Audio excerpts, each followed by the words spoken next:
今日咧第10日，連續10日返工啦，頂唔順廿包啦，去茶餐廳食嘢。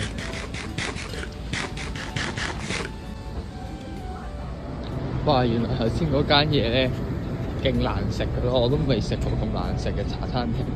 唉，唔好嚟，唔好嚟。不過呢一頭咧係真係完全冇嘢食嘅咯，要行出少少，但係又唔順路。今日係出餅仔。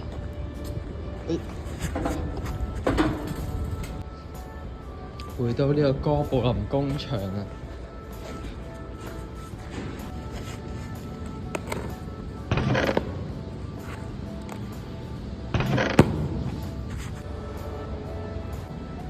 而家就射咗一條數啦。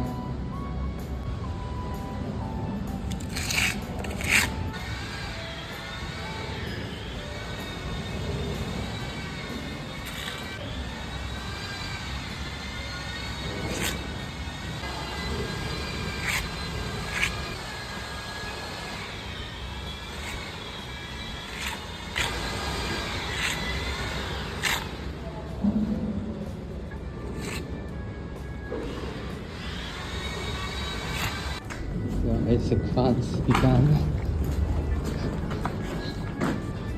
今日食地盤嗰啲黑社會飯，呢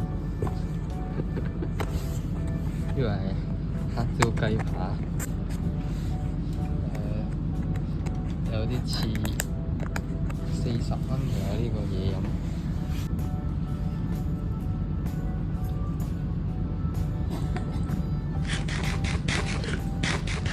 食啊，非常之難食。今日真係服兩轉。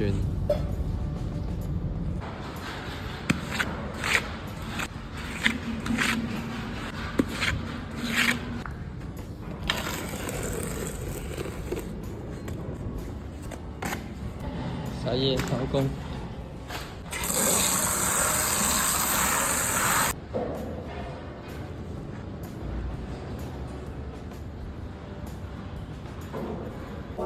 到時候就跟呢一條處理噴漿，過唔知幾多集就會見到㗎喇。到時候收工收工。